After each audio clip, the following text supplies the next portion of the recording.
ಜ್ಞಾನಸಿದ್ಧಂ ತಪಸ್ಸಿದ್ಧಂ ಸರ್ವಸಿದ್ಧಂ ಶಿವಪ್ರದಂ ಸ್ವಯಂ ಸಿದ್ಧಮಹಂ ವಂದೇ ಸಿದ್ಧಾರೂಢಯತೀಶ್ವರಂ ವಿದ್ಯಾವಿನಯಸಂಪನ್ನಂ वीतरागं विवेकिनं वन्दे वेदान्ततत्त्वज्ञं शिवानन्दभारतीशम्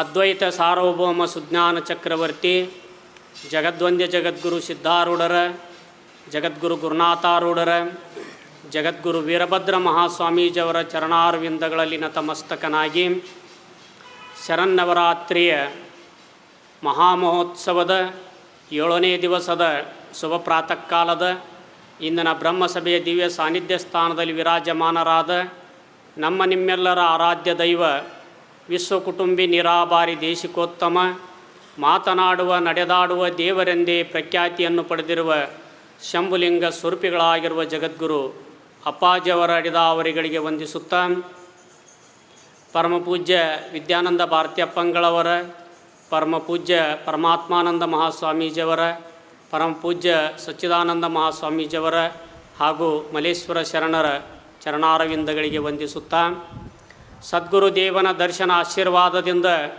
ಪರಮ ಪವಿತ್ರವಾದ ಈ ಮನುಷ್ಯ ಜನ್ಮವನ್ನು ಕಲ್ಯಾಣ ಮಾಡಿಕೊಳ್ಳಬೇಕೆಂಬ ಸದಿಚ್ಛೆಯಿಂದ ಇಲ್ಲಿ ಸಮಾವೇಶಗೊಂಡಿರುವ ಶಿವಸ್ವರೂಪಿಗಳೇ, ನಿಮ್ಮೆಲ್ಲರಿಗೂ ಧನ್ಯವಾದಗಳನ್ನು ಹೇಳುತ್ತಾ ಕಾರ್ಯಕ್ರಮದಲ್ಲಿ ಪ್ರವೇಶಿಸೋಣ. ಇಲ್ಲಿಯವರೆಗೂ ಬಹಳ ಸುಂದರವಾಗಿ ನಿಜಗುಣ ಶಿವಗಳ ಒಂದು ವಾಕ್ಯವನ್ನು ಆಧಾರವಾಗಿಟ್ಟುಕೊಂಡು ಪೂಜ್ಯರು ನಮ್ಮೆಲ್ಲರಿಗೂ ತಿಳಿಯಪಡಿಸ್ತಾ ಬಂದರು. ಪರಮಾತ್ಮ ಹಾಗೂ ಸದ್ಗುರುದೇವ ಯಾವುದಕ್ಕೆ ಒಲಿತಾನ, ಅವನ ಕೃಪೆ ಇಲ್ಲಿ ಒಲಮೆ ಅಂತಂದ್ರೆ ಅವನ ಕೃಪೆ ಯಾವುದಕ್ಕೆ ಆಗ್ತದೆ ಅಂತಂದ್ರೆ ಹೇಳಿದರು, ಅನುಪಮ ಅಚಲ ಭಕ್ತಿ ಭಾವಾನುಕೂಲನೇ ಶಂಭುಲಿಂಗ ಅಂತ. ಸುಖವನ್ನು ಉಂಟು ಮಾಡ್ತಕ್ಕಂಥ ಪರಮಾತ್ಮ ಯಾವುದಕ್ಕೆ ಒಲಿತಾನೋ ಅಂದ್ರೆ, ಯಾಕಂದ್ರೆ ಪರಮಾತ್ಮ ಒಲದ ಅಂದ್ರೆ ಆ ಗುರುನಾಥ ನಮಗೆ ಅನುಕೂಲ ಆದ ಅಂತಂದ್ರೆ ಸಾನುಕೂಲೋ ಜಗನ್ನಾಥೋ ಸಾನುಕೂಲೇ ಜಗತ್ರಯಂ ಅಂತ. ಆ ಪರಮಾತ್ಮ ನಮಗೆ ಅನುಕೂಲ ಆದ ಅಂತಂದ್ರೆ ಈ 3 ಲೋಕದಲ್ಲಿರ್ತಕ್ಕಂಥ ಎಲ್ಲ ಪದಾರ್ಥಗಳು ಕೂಡ ನಮಗೇನಾಗ್ತಾವೆ, ಅನುಕೂಲ ಆಗ್ತಾವೆ. ಅದಕ್ಕೆ ನಾವು ಏನು ಮಾಡಬೇಕು ಅಂದ್ರೆ ಆ ಪರಮಾತ್ಮನ ಸದ್ಗುರುದೇವನ ಒಲಮೆಯನ್ನು ಸಂಪಾದನೆ ಮಾಡಬೇಕು. ಅವನ ಒಲಮೆ ಎದಕ್ಕೆ ಆಗ್ತದಂದ್ರೆ ಇಲ್ಲಿ ಹೇಳಿದರು, ಪರಮಾತ್ಮನಲ್ಲಿ ಅನನ್ಯವಾದ ಪ್ರೇಮವನ್ನು ಇಡುವುದರಿಂದ ಏನಾಗ್ತದಂದ್ರೆ ಆ ಭಗವಂತನ ಒಲಮೆ ನಮಗಾಗ್ತದೆ. ಅದಕ್ಕೆ ಆ ಭಕ್ತಿ ಹೆಂಗಿರಬೇಕು ಅಂದ್ರೆ ಅನುಪಮ ಇರಬೇಕು, ಅಚಲ ಇರಬೇಕು, ಭಾವದಿಂದ ಕೂಡಿಕೊಂಡಿರಬೇಕು ಅಂತ ಆ ಭಕ್ತಿಗೆ 3 ವಿಶೇಷಣಗಳನ್ನು ಕೊಟ್ಟಿದ್ದಾರೆ. ಭಕ್ತಿ ಅಂದರೆ ಯಾವುದಕ್ಕೆ ಕರಿಬೇಕು ಅಂದರೆ ನಾವೆಲ್ಲರೂ ಕೂಡ ಭಕ್ತಿಯನ್ನು ಮಾಡ್ತೀವಿ. ಭಕ್ತಿ ಅಂದರೆ ಪ್ರೇಮ. ಈ ಲೌಕಿಕ ವಸ್ತುವಿನಲ್ಲಿ ನಾವೇನಿಟ್ಟಿದ್ದೇವೆ ಅಂತಂದ್ರೆ ಪ್ರೇಮವನ್ನಿಟ್ಟಿದ್ದೇವೆ. ಈ ಪ್ರೇಮ ಭಕ್ತಿ ಅಂತ ಹೇಳಿಸ್ಕೊಳ್ತತ್ತನಂದ್ರೆ ಭಕ್ತಿ ಅಂತ ಹೇಳಿಸ್ಕೊಳ್ಳೋದಿಲ್ಲ. ನಾವು ಹಣದ ಮೇಲೆ ಪ್ರೇಮವನ್ನಿಟ್ಟರೆ ಅದೇನಾಗ್ತದೆ ಅಂದ್ರೆ ಲೋಭ ಆಗ್ತದೆ. ದ್ರವ್ಯದ ಮೇಲೆ ಪ್ರೇಮ ಇಡ್ತೀವಲ್ಲ ಅದೇನಾಗ್ತದೆ, ಲೋಭ ಆಗ್ತದೆ. ಮಗನ ಮೇಲೆ ಪ್ರೇಮವನ್ನಿಟ್ಟರೆ ಅದು ಮೋಹ ಆಗ್ತದೆ.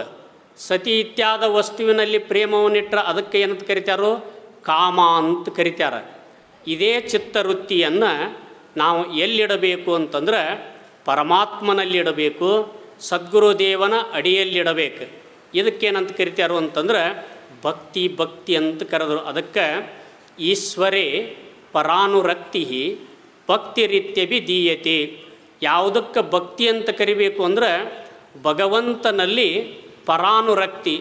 ಅನುರಕ್ತಿ ಅಂತಂದ್ರೆ ಪ್ರೇಮ, ಪರಾನುರಕ್ತಿ ಅಂತಂದ್ರೆ ಅನನ್ಯವಾಗಿರ್ತಕ್ಕಂಥ ಪ್ರೇಮ, ಅಲೌಕಿಕವಾಗಿರ್ತಕ್ಕಂಥ ಪ್ರೇಮ. ಹೇಗೆ ಶ್ರೀಕೃಷ್ಣ ಪರಮಾತ್ಮನ ಮೇಲೆ ಮೀರಾಬಾಯಿ ಭಕ್ತಿಯನ್ನು ಮಾಡಿದ್ಲು, ಗೋಪಿಕಾ ಸ್ತ್ರೀಯರು ಭಕ್ತಿಯನ್ನು ಮಾಡಿದರು. ಈ ರೀತಿಯಾಗಿರ್ತಕ್ಕಂಥ ಅಲೌಕಿಕ ಪ್ರೇಮ ಏನದಲ್ಲ, ಈ ಅಲೌಕಿಕ ಪ್ರೇಮಕ್ಕೆ ಏನಂತ ಕರಿತಾರೋ ಅಂತಂದ್ರೆ ಭಕ್ತಿ ಅಂತ ಕರಿತಾರೆ. ಈ ಭಕ್ತಿ ಹೇಗಿರಬೇಕು ಅಂತಂದ್ರೆ ಮೊದಲು ಹೇಳಿದರು ಅನುಪಮ ಅಂತಂದ್ರೆ ಹೋಲಿಕೆ ಕೊಡಕ್ಕೆ ಬರಬಾರ್ದು, ಉಪಮಾ ಕೊಡಕ್ಕೆ ಬರಬಾರ್ದು. ಹಂಗೆ ಭಕ್ತಿ ನಾವು ಮಾಡಬೇಕು ಅಂತ ಹೇಳಿದರು. ಹೆಂಗಂದ್ರೆ ಬೇಡರ ಕಣ್ಣಪ್ಪ ಮಾಡಿದ, ಶಿರ್ಯಾಳ ಶೆಟ್ಟಿ ಭಕ್ತಿಯನ್ನು ಮಾಡಿದ. ಯಾಕಂದ್ರೆ ಕೆಲವೊಂದು ವಸ್ತುಗಳಿಗೆ ಹೋಲಿಕೆ ಕೊಡಕ್ಕೆ ಬರೋದಿಲ್ಲ. ಗಗನಂ ಗಗನಾಕಾರಂ ಸಾಗರಂ ಸಾಗರೋಪಮ ರಾಮರಾವಣಯೋರ್ಯುದ್ಧ ರಾಮರಾವಣಯೋರಿವ ಅಂತ ಸಂಸ್ಕೃತದಲ್ಲಿ ಒಂದು ಶ್ಲೋಕ ಅದ.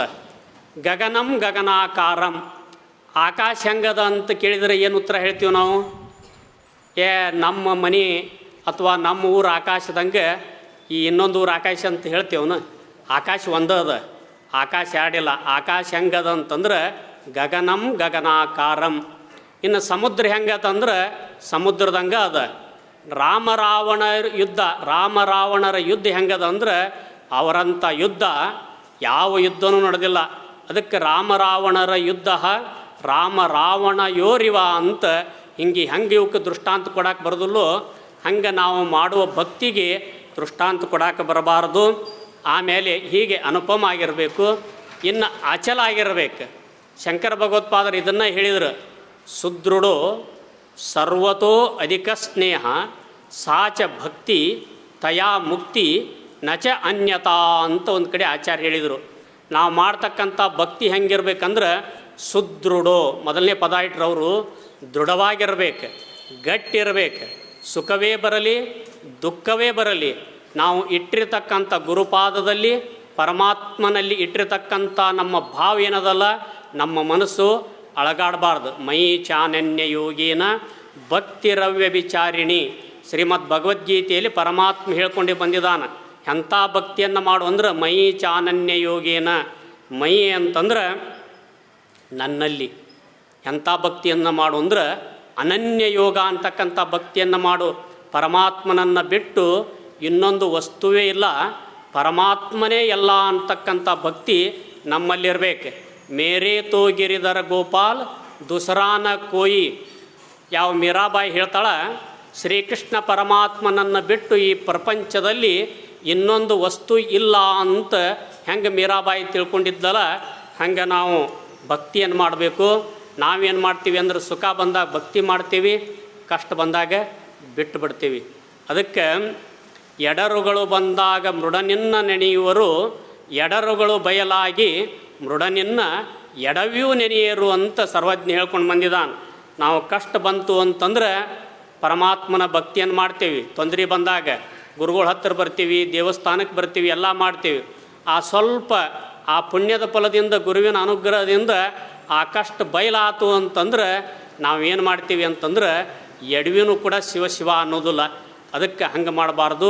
ನಮಗೆ ಸುಖವೇ ಇರಲಿ ದುಃಖವಿರಲಿ ನಾವು ಇಟ್ಟಂಥ ಭಕ್ತಿ ಪ್ರೇಮ ಏನಿರ್ಬೇಕಂದ್ರೆ ಗಟ್ಟಿಯಾಗಿರ್ಬೇಕಂತ ಹೇಳಿದರು. ಆಮೇಲೆ ಹೆಂಗಿರಬೇಕು ಅಂದ್ರೆ ಅದು ಭಾವದಿಂದ ಕೂಡ್ಕೊಂಡಿರ್ಬೇಕು. ಆ ಭಾವ ಇತ್ತು ಅಂತಂದ್ರೆ ಎಲ್ಲಿ ಭಾವದಲ್ಲ ಅಲ್ಲೇ ಭಗವಂತದನ. ಆದ್ದರಿಂದ ಸಿದ್ಧಾರೂಢರಲ್ಲಿ ನೋಡ್ರಿ,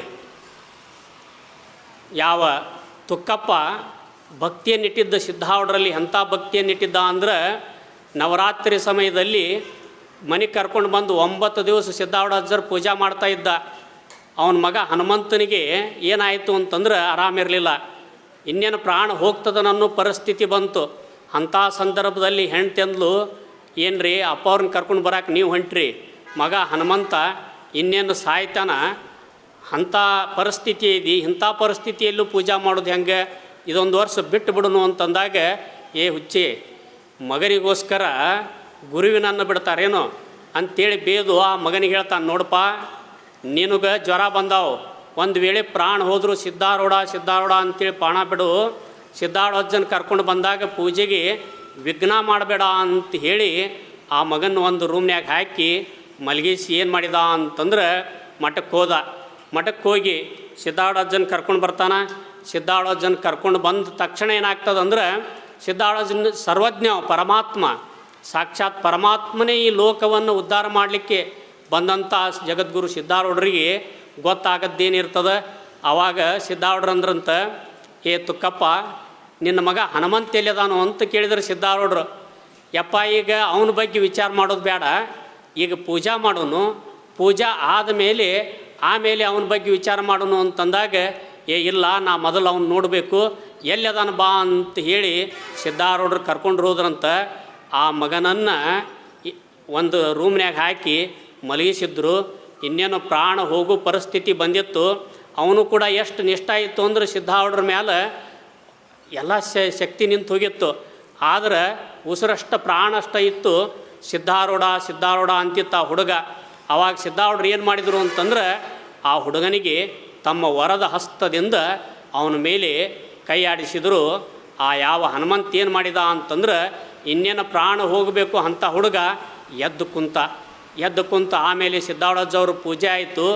ಎದ್ದು ಬಂದು ಆ ಮಂಟಪದವರೆಗೂ ಆ ಹುಡುಗ ಎದ್ದು ಬಂದು ಸಿದ್ಧಾರೂಢಜ್ಜವ್ರಿಗೆ ನಮಸ್ಕಾರ ಮಾಡುವಂಥವನಾದ, ಪೂಜಾ ಮಾಡುವಂಥವನಾದ.